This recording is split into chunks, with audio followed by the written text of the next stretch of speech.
welcome everybody to today's beautiful sunny Tuesday. We are here doing another round for the Michigan HIV/AIDS Council, where we are highlighting individuals and agencies that are doing phenomenal work in the community. My name is Ari Hampton. I will be leading this conversation with our beautiful person that we are highlighting today, which is Yashica Ellis. So I'm going to go ahead and turn it over to Yashica, who can introduce herself a little bit, and then we'll jump into our one-on-one interview. All right. Well, hello, everyone, and welcome to our little time out here in cyberspace. My name is Yashica Ellis, and I work for Wellness Services here in Flint, Michigan. I'm the Client Services Coordinator here, which pretty much means that I run all of our prevention programming for Wellness Services, which is our SSP program step, our naloxone Narcan distribution, and our HIV and hepatitis C testing is my focus here. Oh, that's phenomenal. Thank you so much for coming on today, Yashika. So I kind of just want to start off with just asking you, why do you do this type of work? What made you kind of get into this? Oh, that's is not a very interesting story, I have to say. It was kind of like out of necessity. At the time, I kind of just fell into this work because I needed a job at the time. My job was ending at where I was working. So I had a link in with the agency already because I participated in their AIDS walk and volunteered for those types of things. So I ended up transitioning into this position and had no idea what I was in for because, y'all, I was planning to relocate to another city and state and go down a whole different path. But I didn't know that doing this work, I was going to find my passion. I didn't know I was going to fall in love and learn what it means to be part of a community. And after all this time, I still choose my community because I'm still here doing the work. That's amazing. And I just want to reiterate, it's phenomenal work that you do. It it's not short of a great story of how you kicked it off. I think that's pretty phenomenal for a lot of us. That's kind of how we enter into this field. We kind of stumble into it, and it really shows up in the way that we care for folks in our communities with the type of work that we do. So I want to commend you first on that. Thank you. And I actually, this is a great segue because my next question is, how long have you been doing this? 13 years. Oh, wow. So quite some years now. Yep, And, and, 13 and years. yeah. And so just kind of sparing off a little bit from how you kind of entered and the length of time. How's your journey of the 13 years? How has it been? Has there been ups and downs or anything of that nature? Oh, it has definitely been ups and downs. It's it's you have your good days, you have your bad days for sure. Um I think the hard part of it is is seeing what our clients go through sometimes and how they are impacted by the certain the circumstances that we deal with trying to provide them services, equitable services. We want to treat everyone with dignity and things like that. But man, I cannot lie. I won't say we don't have hard days where we don't doubt if we're making an impact because sometimes we lose clients in doing this harm reduction work. The funding doesn't always validate our efforts. Our political leaders don't seem to care about people dying from overdose and cutting funding that's really needed within our communities. I always tell people that you have to have a good self-care regimen to keep yourself sane.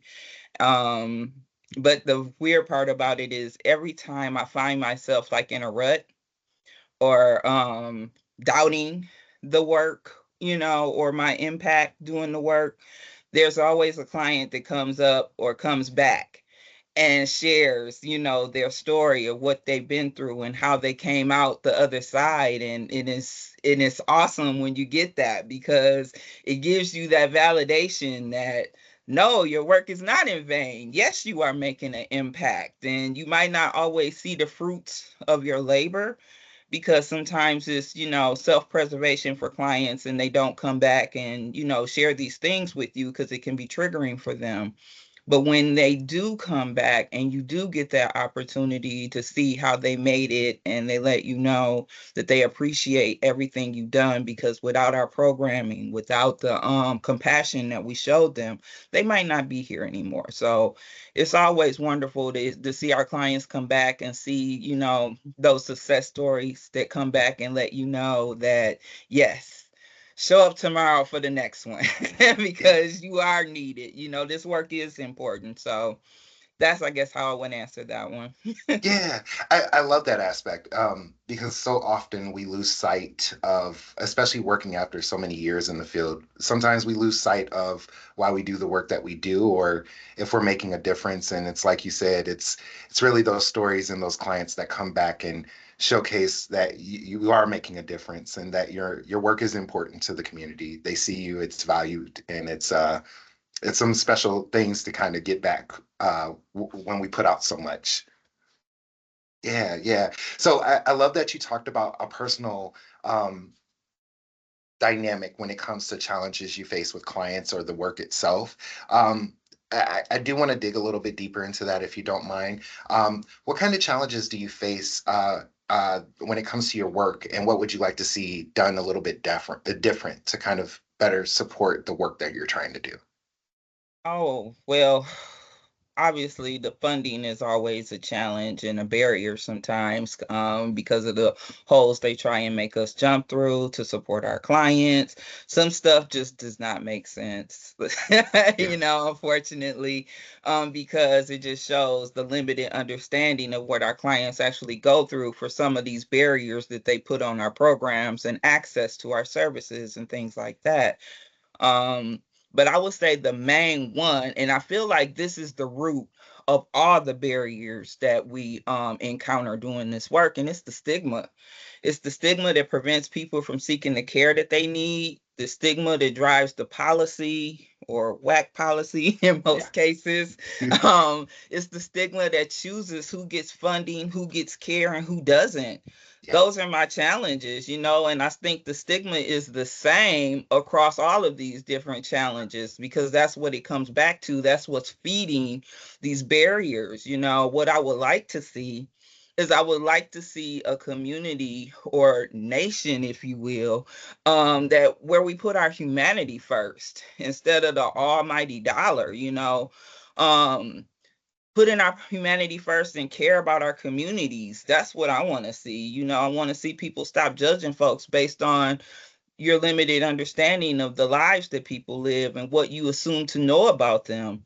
Because at the end of the day, they are still human. We are still human. It'd be nice then instead of offering more stigma when clients show up to our agencies for help or to access our services, they are met with kindness and care no matter what version of the client shows up, because we're supposed to be meeting them where they are, right? yeah, That's how client centered works. yeah. So yeah, that's what I want. That's amazing. I think you hit the nail on the head with a lot of that. Um, Speaking about stigma, I'm curious because of the communities that you work with are specific in nature with harm Mhm. reduction services. Can you talk about some of the stigma that those communities tend to face within healthcare settings? Sure. I would definitely say, feel like first and foremost, BIPOC communities definitely have uh how do I want to put it? They get we get a really bad rap, I would say. When you think of like a lot of the things that like our healthcare providers, act on, and you find out where these things come from, you know, honestly, they have roots in mistreatment of our BIPOC communities, discrimination and racism, and all these things come into play. All those isms that we hear about definitely affect these communities in a more direct and impactful way than they do other communities. um LGBTQ plus people, like there's a stigma on this group no matter what um initial you identify Yeah, as. you're always seen, as this inferior or this damaged, I guess, type of look, or how people put this on this community. And folks are denied services based on how they look or how they show up or how they identify. And it's unfortunate when you think of people who use drugs, like, folks are denied services just because of their use. That doesn't necessarily mean just because I use doesn't mean I'm not a candidate for hepatitis C, but Yes. stigma says you are not a candidate for treatment because you do use drugs type situation. So Yeah. those are just some of the things some of the people I come in contact with are dealing with, and I'm sure there's way more that I didn't touch on, but I know we only have a limited time, so I just give you the main ones that I am aware of that come to mind right off the top of the brain. Yeah, I think those are so powerful. I hear a lot of those as well from communities, especially when it comes to harm reduction services in healthcare settings. Just the stigma, that's going to be an overwhelming um, theme and word that you hear for everyone watching today. Because honestly, that is a driving force for a lot of reasons why people don't show up for testing, show up for services, get the healthcare services that they need, stuff like that. And we want to make sure that we're changing that narrative, that we are more welcoming in our services that we provide to communities. Um, Absolutely. so, with that being said, I always, when we're talking about things that are problems or scenarios that clients are facing that are barriers and stuff, I like to flip one on its head a little bit and talk about some of the work that has been successful that you've been contributing to. That you've been able to kind of contribute and grow within your agency or just personally for clients. Okay, so you said a lot of stuff there, sir. Yeah, Can we repeat the actual yeah, question? yeah. Sorry about that. But I just wanted to ask, like, can you talk a little bit about some of the successes or some of the things that you've been able to accomplish through your work or through your organization's work to alleviate some of the barriers that you've seen with clients? Yeah, I think it really comes down to, unfortunately, one of the main things I like to think that we did that made a really huge impact was before COVID happened, and that was with our drop-in center, our safe space. Um, in the beginning, before I was actually with the agency, when we first started our first Pride event, we were having a hard time reaching LGBTQ plus folks who we know were disproportionately impacted by HIV, right? So, in our efforts to try and reach more, our safe space was created, and our first Pride event was also held within the same year to kind of like reach people, make a space for people who were typically being ignored for the most part, because there wasn't any safe spaces in our area at the time. So we created one. Um, and try to create a space that wasn't just always bogged down with HIV information also, because that typically happens with folks who identify as one of those initials, is they always get oops upside the head with this information all the time. And we wanted to make a safe space where people could hang out, even meet people, because especially if you didn't know where to go, there was nowhere for you to meet folks and things like that. So through doing that, and now, like, it's crazy because, well, crazy is not the word, it's wild. Because when we first had our first Pride event, we had it with like 150 people, probably not quite 150 people, but Yeah. almost, right? Where now our event has grown and we see over 3,500 people Oh, annually for that's this event. amazing. So that impact alone, I think, is one of our major success stories, because we've seen this need, we've seen how our people were being treated, and now last year we actually opened our own clinic to combat some of those things that we were seeing, that people were coming back to us and reporting out on us and saying this is how I was treated at this facility or whatever. So being able to create that space for people who have been marginalized has been Man, it's been overwhelming. It's been a lot of hard work. Sweat and tears went into all of this, but we couldn't be any more happier with the end result, because it just means that we did this thing that we set out to do, and we're seeing that impact come back full circle, so to speak. So I'm very proud of us for that. That's amazing. I can't stress enough how wonderful of a person you are in the work that you do, and the influence that you have within your community. It's shown. It's talked about. I don't know if you know about it or not, but people do know you and know that you're a pillar and a strength when it comes to making sure that they have equitable services. I love the word equitable, because I think when we say equality, it misses a lot of folks that don't always have the same opportunities as majority of folks. So we want to make sure that people have that equity when it comes to healthcare services.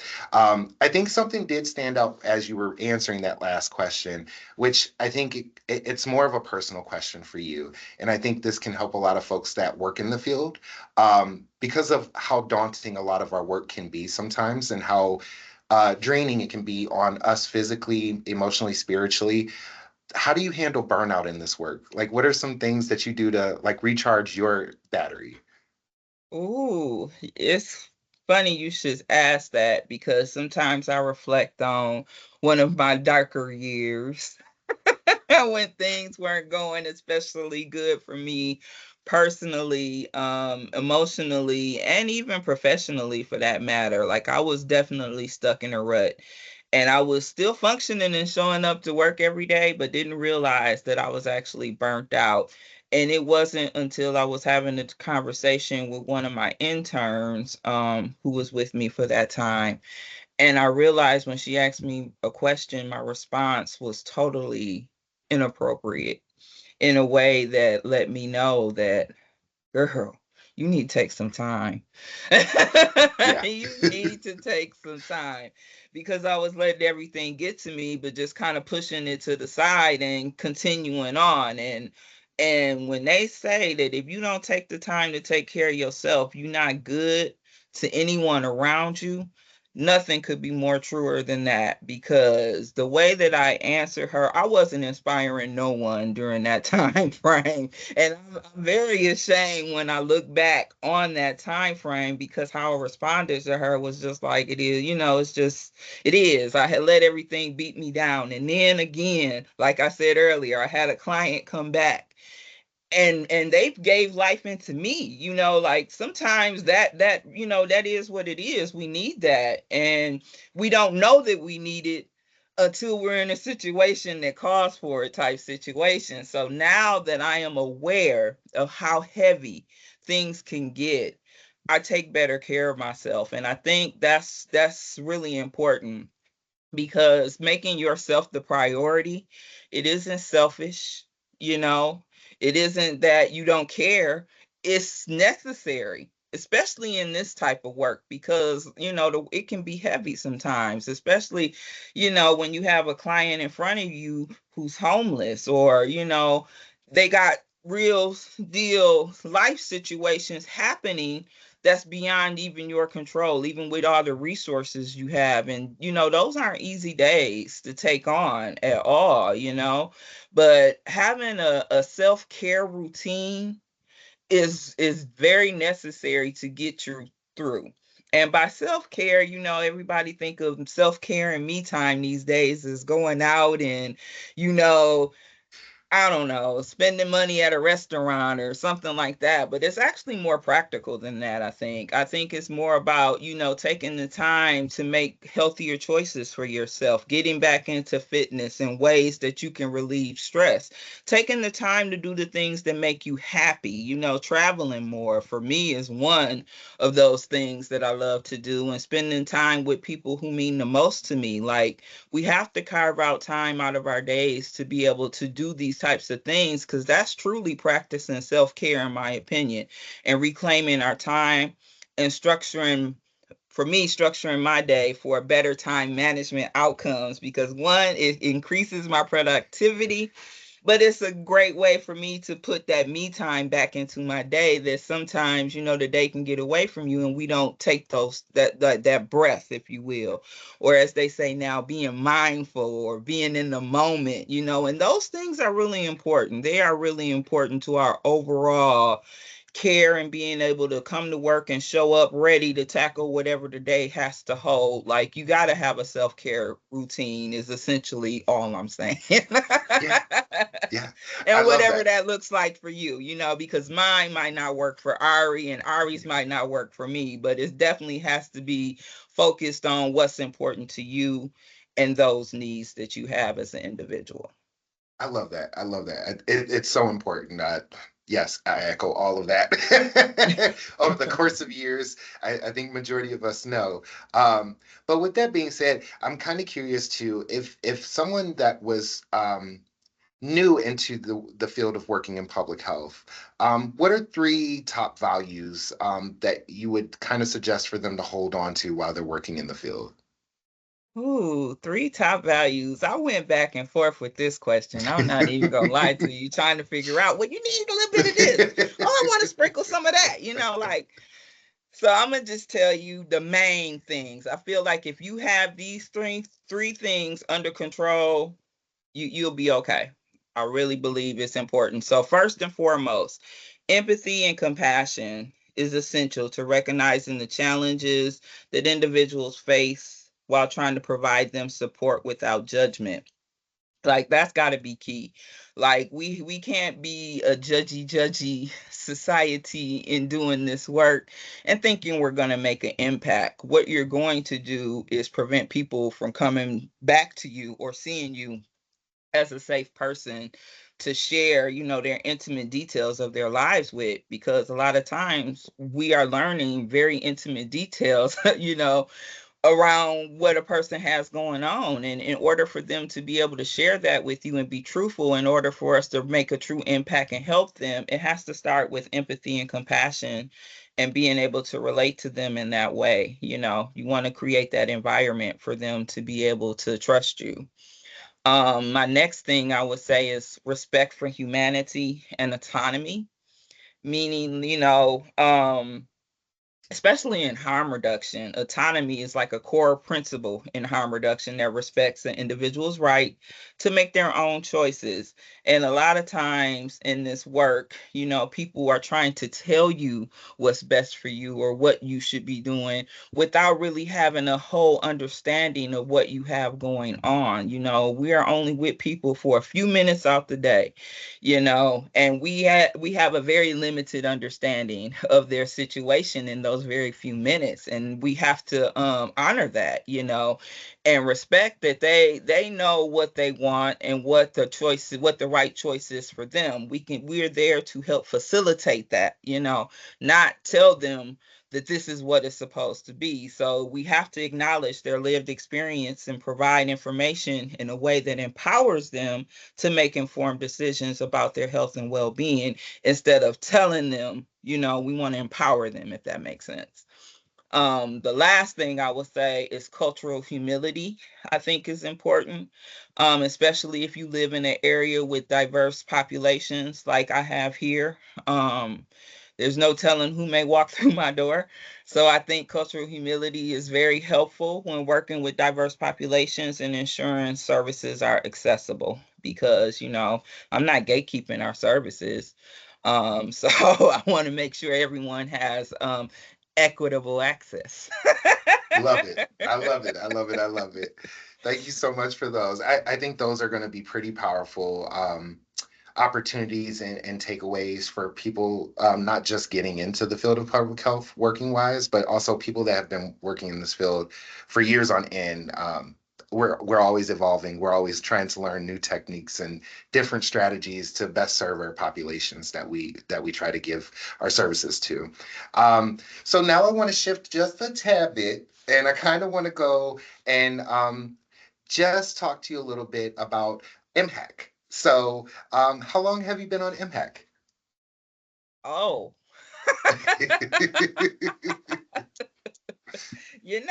I do not know. I feel Sometimes. like it's definitely been a while.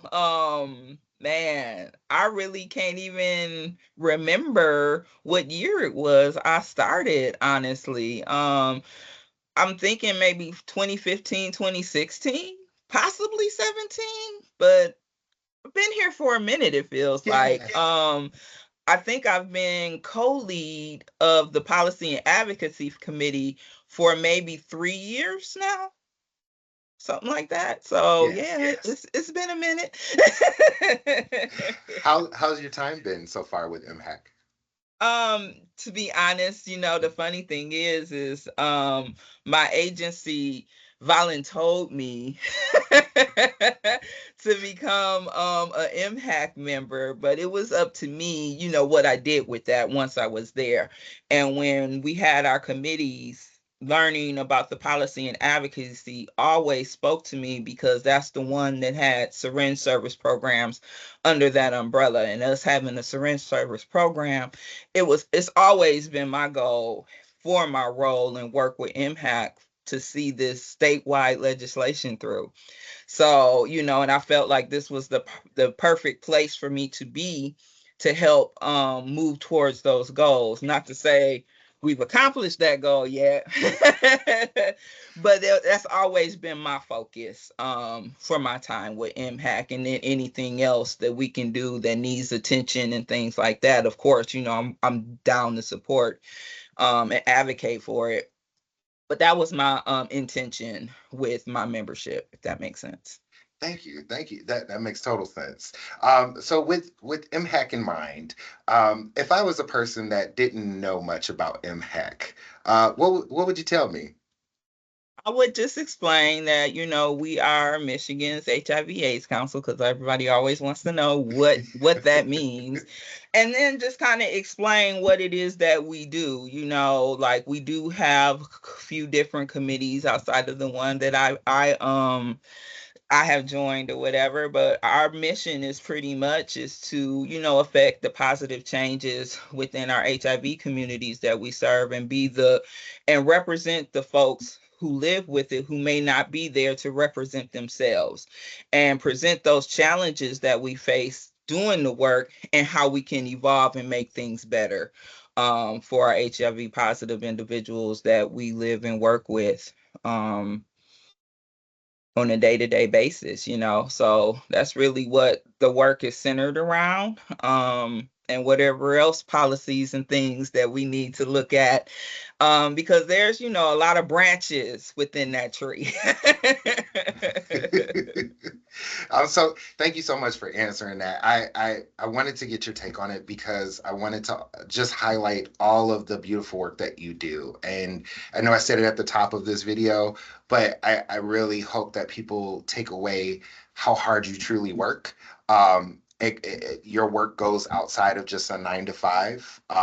And so I'm glad that we got to have this space today to really highlight you and give you your flowers and the work that you're providing for communities as a whole and the whole state of Michigan, actually. So I know we're specific in certain areas, but with MHAC, we come together and we're serving a greater purpose of the whole state of Michigan. And like you stated, you've been here for many years already, so you have been putting the work and the dedication in and truly showing a difference in the work that we show up to do for our people.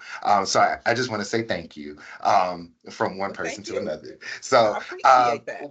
one thing I did want to ask you is, with all of the lovely work that you spoke about that you do, what's some successes, or like maybe one or two successes that you kind of take away from your whole journey so far that are like your highlights? Oh,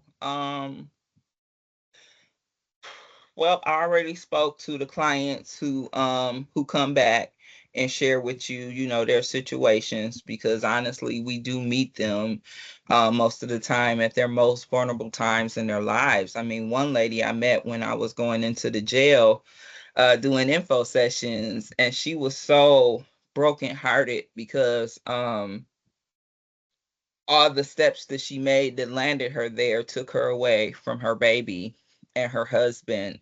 And that was really, really difficult. I ended up encountering her again at a recovery facility in town after she had got out. And it was kind of cool meeting her again because we kind of had an opportunity to double back on our conversation we had in the jail. And I found myself being a life coach that I didn't know I was, because that's kind of how the conversation unfolded with me, speaking life back into her. Because she was dealing with like a mean girl situation at the facility she was at, and she was just really down and out. And then about 2 years after that encounter, I ran into her, and she looked totally different. She looked amazing, and I didn't recognize her. But I see so many people a lot. I Yeah. don't always recognize folks, outside of how I met them, especially, considering I met her in jail, and now I'm seeing her on the outside of everything, all dialed up and fancy and stuff and whatever. And she hugged me. She ran up to me and hugged me. I didn't know this woman because I told you I didn't recognize her. um, but she was so grateful and so happy to see me, because she was like, I didn't think I'd ever find you again to let you know how much of a difference you made for me that day when you spoke. And because we was in there hemmed up for at least an hour having a whole conversation, and me just talking to her or whatever, and I really, that's probably one of my most favorite success stories that I share with people, just because we go into the jail sometimes and have conversations with folks, and you don't know the impact, right? You think you did a good job. I think I hit all my talking points and things like that, and said things, that were inspiring, hopefully, but you never really know, did it land how you intended it to land? So when that experience happens, it's just really great to know that, okay, at least I did one thing right. Yeah. That's beautiful. That's amazing. I love stories like that because it truly showcases not only the services you provide, but the empathy and the direction you show up and how you intentionally do this work and how you show up in folks. That is always the best indicator of job well done, is always showcasing that someone took what you were able to provide informationally and grow from that and soar. So kudos on that one. That's really great. So I have like two more questions for you. Um, One question I did want to ask is, moving forward, especially in this political climate that we're in at this current state, I know a lot of times, especially in public health or service work, we can get a little disappointed or stressed out about where the future may go. I like to flip it on its head. What is some hope that you have for the future of the work that we do? Okay, hope for the future of the work that we do. Okay, so weird how I'm going to answer this, I think. But here we go. So for me, my hope is to reduce how many people are dying from overdose, if not eliminated completely. I know that is probably a huge ask, but that is my hope nonetheless. Um, that's how I want to see my work grow, because so far in 2024, there have been 416 overdoses reported in Genesee County alone, where I live. And to date this year, we've lost 173 individuals from overdose.